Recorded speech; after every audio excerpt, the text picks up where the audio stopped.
Virginia buttonweed. Named after Virginia, who was an early botanist with her husband Paul. Who made buttons.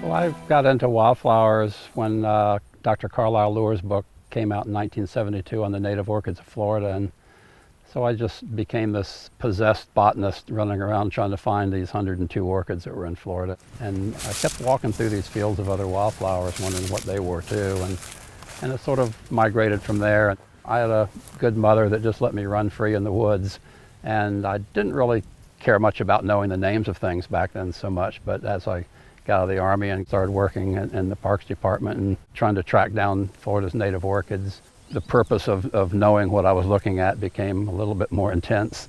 So I was just kind of inquisitive about what's out there. Absolute earliest things I remember have to do with being outside and picking blackberries or puttering around a garden. I don't know. I've always been interested in gardening more than just the plants themselves. When I came to Florida, it was just so different than any place I'd ever been to before and interesting to me. And as a wildlife biologist, you don't understand why animals live where they do unless you understand their habitat, and their habitat is plants. And so I really started getting into plants when I moved here, more so that I could understand what made Florida unique, how I could teach people how to make their landscapes at home better for birds and butterflies and all the rest of those kinds of things, and to be able to explain the state in a way that people would appreciate it. Because this is one of the coolest places in the country. This would be a good spot because there's a lot of interesting habitat and wildflowers and beautiful vista. So welcome.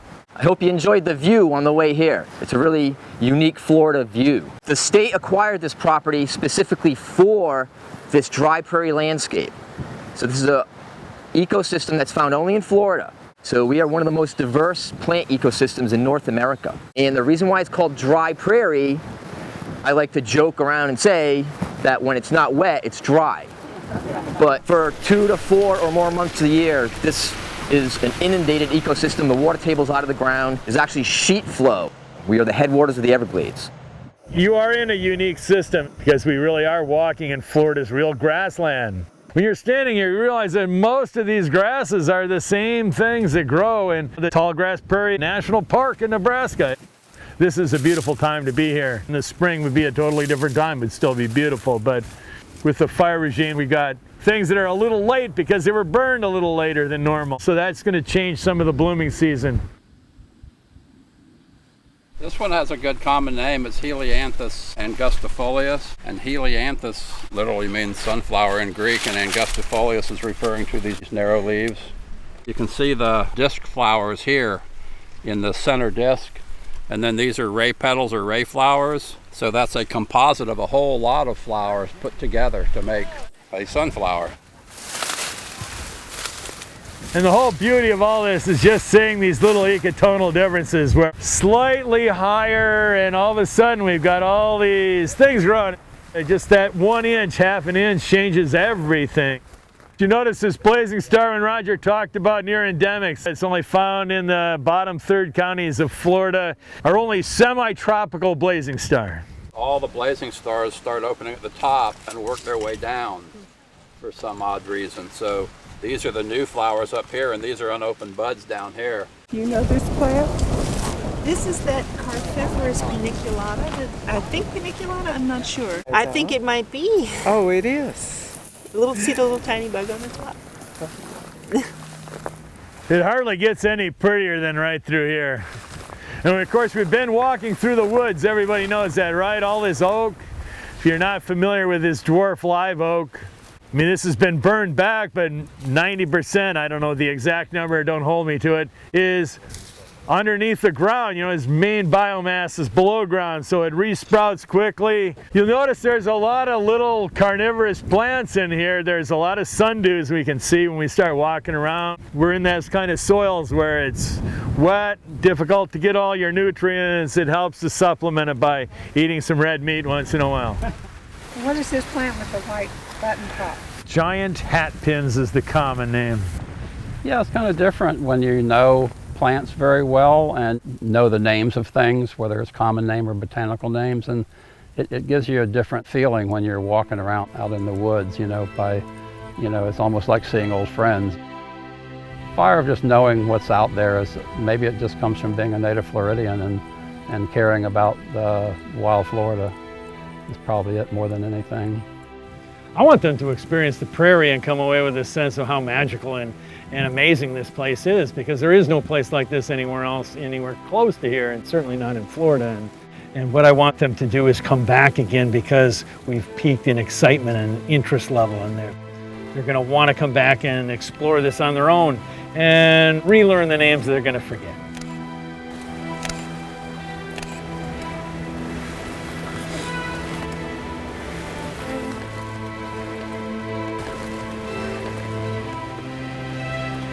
It's really beautiful here. I mean, there's so much diversity, and even though everything isn't blooming right now, you can see how many different species there are. And the thing I love the most is watching the interactions between the plants and the animals.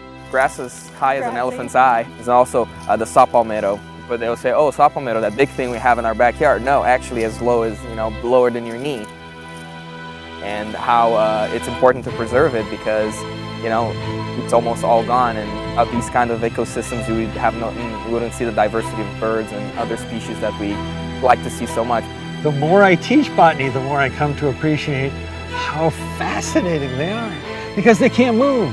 I mean, they sprout, and that's where they have to live the rest of their life. They don't get to pick up and go somewhere when life treats them wrong. And so everything an animal has to do, a plant has to do too. It has to find a mate, it has to leave offspring behind, it has to earn a living, it has to do all the things that animals do, but it has to do it wherever it's sprouted, and they're complicated. People come at wildflowers sometimes just because they're beautiful. And I did.